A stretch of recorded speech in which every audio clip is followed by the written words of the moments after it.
Let's start with our first news. On the topic of Khamzat, we recently covered Covington saying he wants to have a match with Khamzat in RAF, along with a few words for him. Well, Khamzat saw that and reacted on Instagram writing, "Give me both of them," referring to Covington and Chris Weidman same night. Well, Covington was quick to see it and he fired back with, "Slow down, shot. Type any more and you're going to gas yourself out again." The exchange immediately caught attention across the MMA community, with fans debating whether this rivalry could actually lead to something inside the octagon. Khamzat has been calling for high-profile fights for a while now, and his willingness to take on multiple opponents only adds more fuel to the conversation.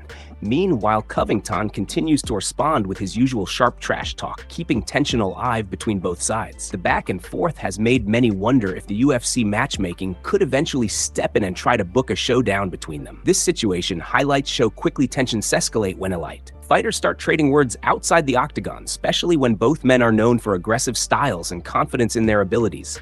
Khamzat has repeatedly shown interest in taking on anyone placed in front of him, while Covington has built this reputation on pushing opponents mentally before fights even begin. This latest back and forth only adds more pressure and anticipation for fans who are waiting to see what happens next in this growing storyline within the division. The rivalry continues to build momentum as both fighters remain active in discussions surrounding potential super fights that could draw massive attention from the combat sports world. Each comment exchange only increased speculation about whether promotional forces might eventually intervene to make this matchup a reality, or whether it remains just another heated exchange on social media without a confirmed booking. The intensity between Khamzat and Covington shows no signs of slowing down, and fans continue to watch closely as every news statement adds more to the narrative surrounding this potential clash. Meanwhile, and neither fighter is backing down as pressure builds inside the division, setting up a highly anticipated showdown in the near future.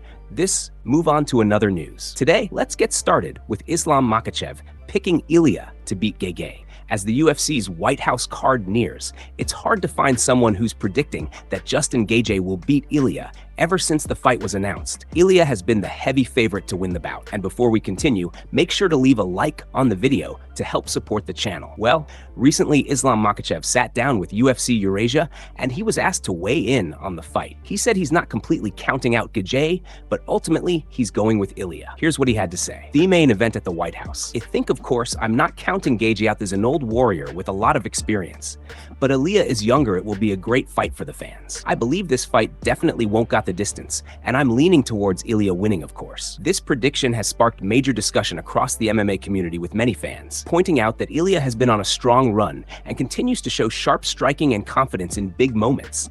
On the other hand, Gaethje remains one of the most dangerous finishers in the division, known for his power and pressure style that can change a fight instantly. Despite that, Islam Makhachev's comments suggest that he sees Ilia's speed and timing as key advantages in this matchup.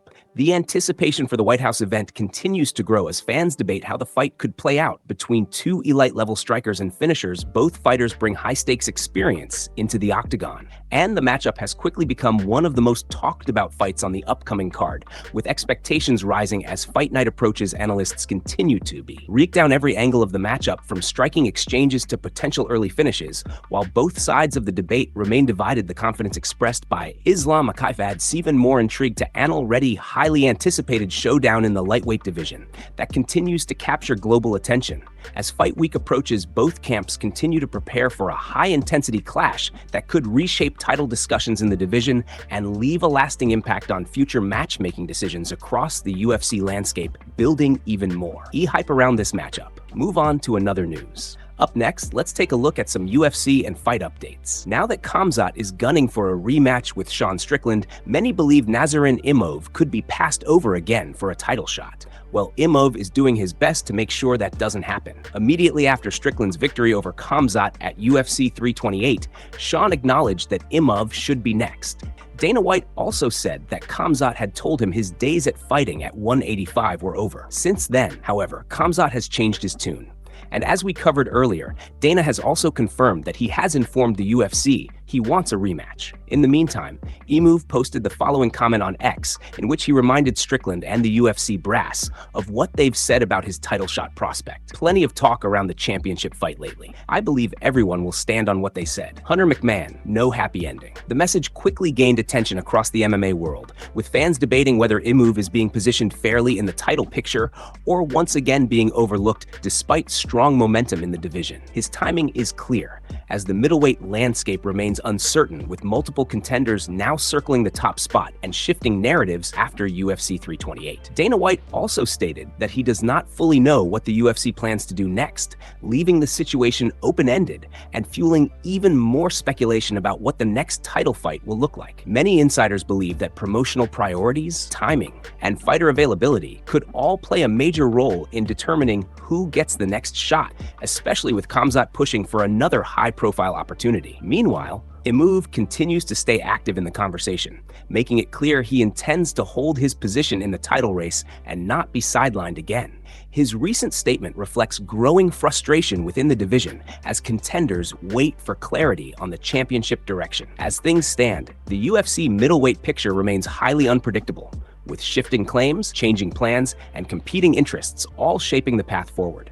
Every new update only adds more tension to an already crowded title race where nothing is confirmed yet, and every fighter is fighting just as hard outside the cage as inside it. Move on to another news. Carlos Prates is fighting the winner of Islam Makhachev versus Ian Garry. Carlos Prates has been very vocal about his belief that he will be next in line for a major opportunity, and he is not backing down from that claim. Recently, Prates appeared as a guest on the Pound for Pound show with Henry Cejudo and Kamaru Usman, where he once again doubled down on his confidence. He stated that he believes Islam Makhachev and Ian Garry will meet in August, and that he plans to face the winner immediately after. According to Prates, there is no need for him to take another fight before a title shot opportunity. He explained that if Makhachev and Garry happen in August, then he will fight the winner. He also added that he does not need to fight somebody else and then go to the belt, emphasizing his belief that his path is already clear. However, he did acknowledge the uncertainty in MMA, pointing out that Makhachev does not fight too often, and injuries or scheduling issues can always change plans. Despite that, Prates remained highly confident, stating that he believes the fight will still take place in August, specifically mentioning August 15th in Philadelphia as a potential date. His comments quickly sparked debate among fans and analysts, many of whom are questioning whether the matchup between Makhachev and Ian Garry is even fully locked in at this stage. Prates was also asked about the possibility of facing Michael Morales in an interim situation if something were to happen and the Makhachev versus Garry fight gets postponed. However, he made it clear that he would likely prefer to wait for a title shot opportunity instead of taking another contender fight in between. This situation also adds more pressure on Michael Morales, who is quietly building momentum with a strong undefeated run in the UFC. Some believe Morales should be next in line, especially considering Prates previously suffered a loss to Ian Garry in 2025. Which adds another layer of complexity to the title picture. As the division continues to shift, multiple contenders are now pushing for clarity, while Prates remains firm in his belief that he is already positioned for the winner. The uncertainty around scheduling, matchups, and contender rankings continues to shape the landscape, leaving fans waiting to see how the UFC ultimately decides to structure the next title direction and who will actually get the opportunity when the dust settles. Move on to another news. Multiple UFC fighters are pulling out of scheduled fights, creating major changes across the upcoming UFC June 6 card in Las Vegas. First up, reports from MMA Fighting state that Iman Rodriguez will no longer fight Matt Schnell as originally planned. The reason for Rodriguez's withdrawal has not yet been confirmed, but the UFC has already acted quickly to secure a replacement. Stepping in on short notice is Alejandro Costa, who is coming off a stoppage victory over Stuart Nickel in April. Costa has gone 3-3 in his UFC run so far, but he now gets a big opportunity against the veteran opponent in a reshuffled matchup. Matt Schnell, meanwhile, has been struggling for momentum in recent years. He has not competed since November when he was submitted by Joseph Morales. Overall, Snell is 1-4 in his last 5 fights, and this bout represents a crucial chance for him to get back into the win column. Due to Costa stepping in on extremely short notice, the UFC has adjusted the contest to a 130-pound catchweight, ensuring the fight can still move forward despite the late change. In another major update from the same UFC June 6 event, MMA Latin America reported on X that Victor Henry has also withdrawn from his scheduled bout against Bryce Mitchell. This is another significant shakeup for the card, as multiple matchups continue to shift just days out from fight week. Replacing Victor Henry is Santiago Luna, who now steps into a high-pressure opportunity. Luna is coming off a strong unanimous decision win over Angel Pacheco, which followed a stoppage victory over Kwang Lee in September.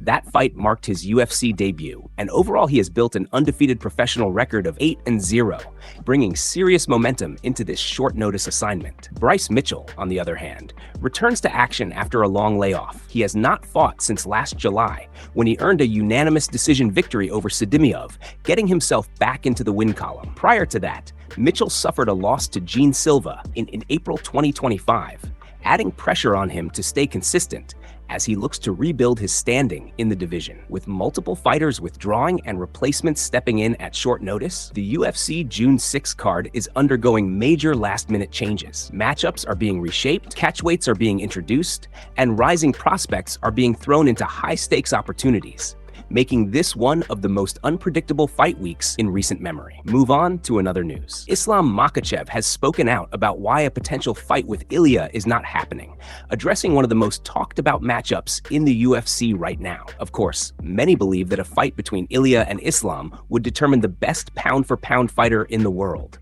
and reports suggested that the UFC even tried to book that fight for the White House card. However, according to Islam, the matchup never came close to being finalized for June 14th.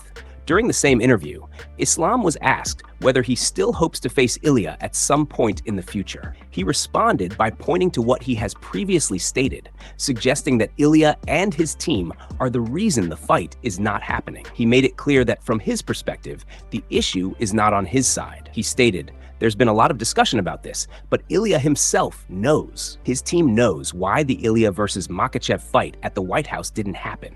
His comments immediately added more fuel to an already heated debate surrounding the biggest potential fight in the sport. Recently, Ilia has also given his own version of events, suggesting that the UFC may not want him to face Islam at this stage. This has created even more confusion among fans, with both fighters implying that the other side, or even the promotion itself, played a role in blocking the matchup. The situation has quickly become one of the most discussed topics in MMA, as fans continue to question what really prevented the fight from being made. Both sides appear confident in their version of events, but no official explanation has fully clarified the breakdown in negotiations. For now, Ilia is expected to focus on his upcoming challenge against Gaethje at the White House card, a fight that could determine his next move in the division. If he is able to get through that matchup, discussions around a super fight with Islam could return even stronger. Until then, the narrative continues to build tension between two of the biggest names in the sport, with conflicting statements, rising speculation, and unanswered questions, keeping the potential showdown alive in the minds of fans and analysts across the UFC world. Move on to another news. Alexander Volkanovski has shared his prediction for the highly anticipated fight between Ilia and Justin Gaethje, and he believes the matchup could end in dramatic fashion once the striking exchanges begin. According to Volkanovski, the fight is expected to happen, and he sees Ilia as the fighter most likely to take advantage the moment Gaethje starts opening up in exchanges. He explained that once Gaethje begins to commit and throw with volume, it could create the exact opening Ilia needs to land a decisive shot. He said, as soon as Gaethje looks to strike and opens up, it could be lights out. He added that when Gaethje tries to let his hands go and take opportunities in the striking exchanges, Ilia will likely be too sharp and too precise to miss the counter opportunity. Volkanovski emphasized that Ilia's timing and defensive awareness could be key factors in the matchup. He believes Ilia is safe enough and defensively responsible enough to avoid falling into Gaethje's traps, especially during high-intensity exchanges where Gaethje is known to thrive. He continued by explaining that once Gaethje opens up, it could quickly turn into a dangerous situation for him, suggesting that the fight could change in an instant if that moment arrives. In his view, the timing of that exchange could decide the outcome almost immediately, rather than over a long battle. Volkanovski also mentioned that over the course of a 5-round main event, it feels inevitable that Gaethje will eventually commit and open himself up in the striking, which is exactly where Ilia would look to capitalize. He believes that moment is not just possible, but likely to happen at some point during the fight. His prediction has added even more hype to an already massive main event, as fans continue debating whether Gaethje's pressure and power can break through Ilia's precision and timing, or whether Ilia will once again deliver a quick and clinical finish against an elite-level opponent. As anticipation builds, this fight is shaping up to be one of the most closely watched striking matchups in the division, with analysts and fighters alike split on how long it will last and who will ultimately impose their game plan inside the octagon.